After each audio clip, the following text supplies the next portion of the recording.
ciidamada booliiska iyo kuwa qalabka sida Soomaaliya iyo ciidamada xoogga Soomaaliyeed ayaa daawadayaal iyagoo maanta madaxa maracas ku xiran waxay taagnaayeen isgoys walba iyagoona daawadayaal gaashaaman ciidamadani oo rasaasta gees walba ay uga buuxdo haddaba daawadayaal maanta oo la filayay in magaalada Muqdisho uu ka dhacay banaanbax aad u weyn ayaa daawadayaal waxa lagu waabariistay ciidamada oo meel walba haysta iyo sidoo kale daawadayaal ciidamada oo isgoys walba haysta balse daawadayaal dibadbaxayaasha iyo sidoo kale midowga musharaxiinta oo dhex socda ayaa daawadayaal waxaad wada arkaysaan ciidamada oo daawadayaal iyaguna dhex lugeynaya oo daawadayaal hadba qofka qaska wada xiraya balse daawadayaal injir kadib jawigu isbedelay oo daawadayaal ciidamada ayaa rasaas ku furay iyadoona halkaasi ay dhibaato ka soo gaadhay sidoo kale waxyeello ay ka gaadhay shacabka rayidka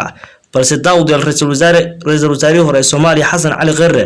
iyo sidoo kale Cabdiraxmaan Cabdishakuur oo daawadayaal iyaga si gaar ah loo beegsaday ayaa daawadayaal waxay ka badbaadeen rasaastaasi ay ciidamadu fureen bal daawadayaal la soo daawada muuqaalkani iyo musharaxiinta iyo sidoo kale ra'iisul wasaare hore Soomaaliya oo ka hadlaya arintani daawasho wanaagsan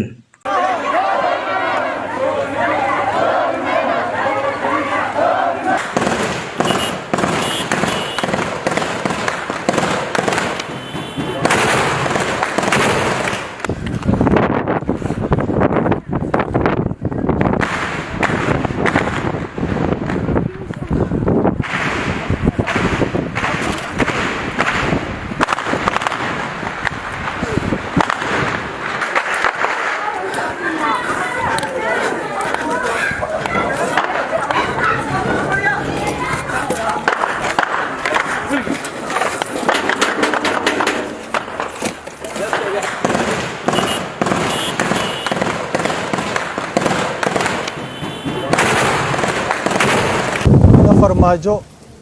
awalna xilkiisii waa dhamaaday madaxweynuhu maan aqoonsaneen waa sheegnay maanta waa gacan ku dhiigle waa dagaal ooge oo waxay dhihi jireen mujri xarb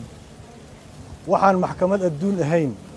iyo cadaalad dalka gudihiisa oon kula macaamalayna maba jirtaba saaki laga bilaabo waa dambiile mudan in marinkiisa la marsiiyo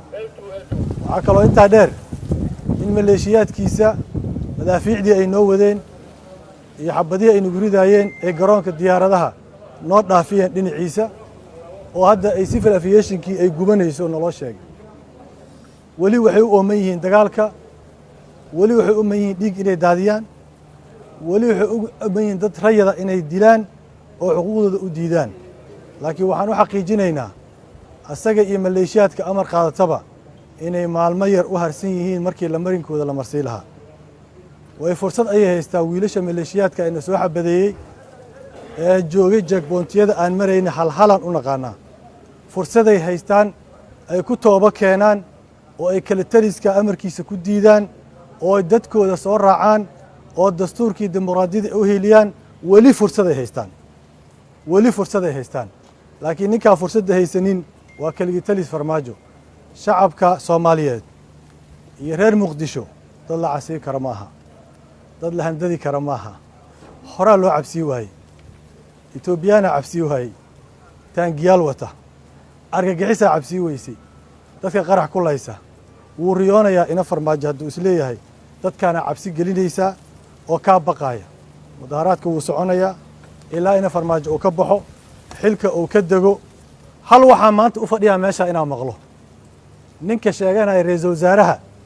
ee xafiiska ku jira ina rooble soo ma ahayn warkiisaan rabaa inaan maqlo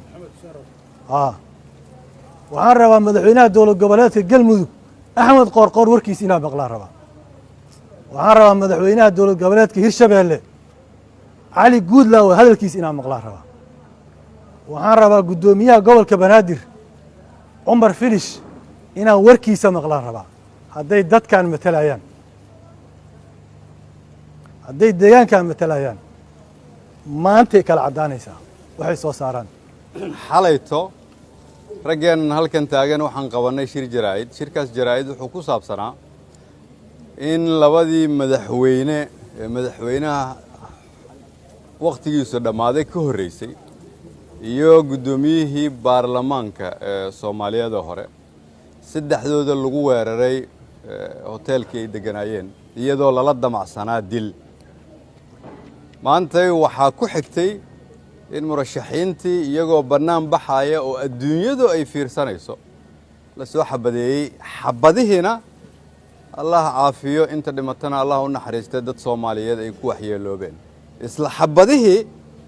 ishi dhaqaale oo dalka Soomaaliyeed uu lahaa oo ahaa aeroboorka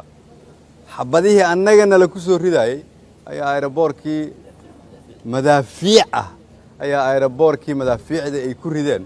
ayaa gubanaya hadda Soomaali waxaan rabaa inaan markhaati gashado maanta meesha aan taagannahay anigoo ra'iisul wasaaraha Soomaaliya soo kama digin Soomaanan dhihin haddii la isku dayo in xukun la boobo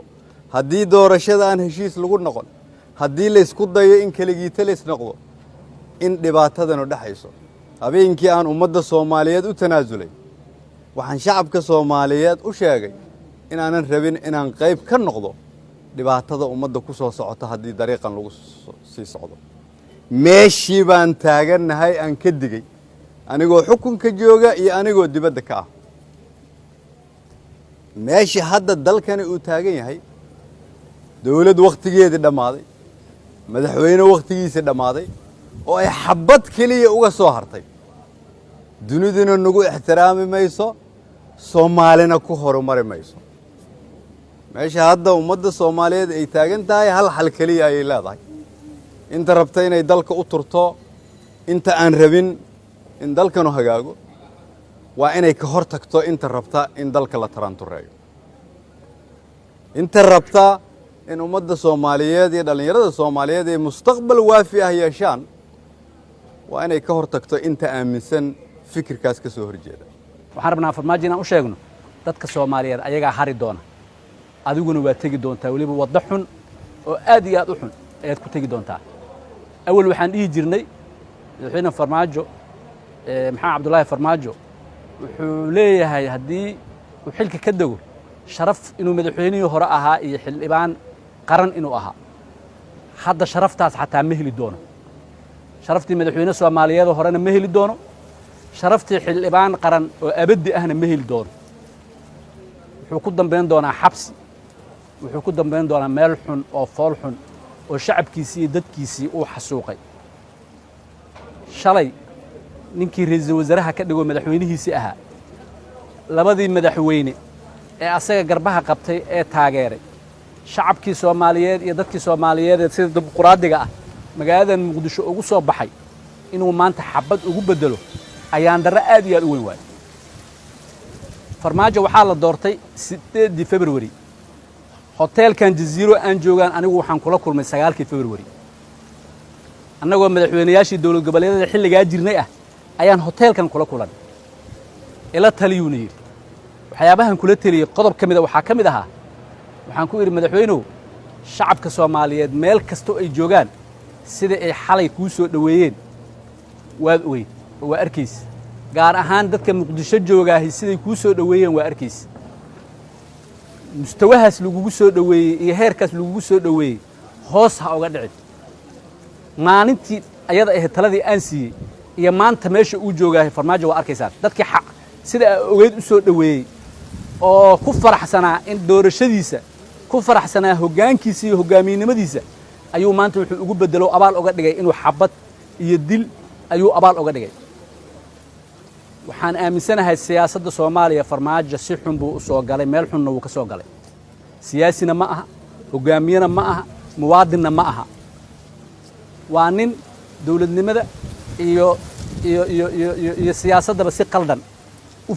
fahamsan xoog iyo caburin iyo dictatornimo u fahamsan waay insha Allah ta'ala siyaasaddan wuu ka bixi doonaa talada dalka iyo hoggaanka dalkana wuu ka bixi doonaa annagana saacadan laga bilaabo waxaan sheegaynaa doorashana wada hadal kala gali mayno lana tartami mayno asna tartami maayo nin dambiilo ah in la soo xiro oo maxkamad la soo taago ay u dhiman tahay oo kale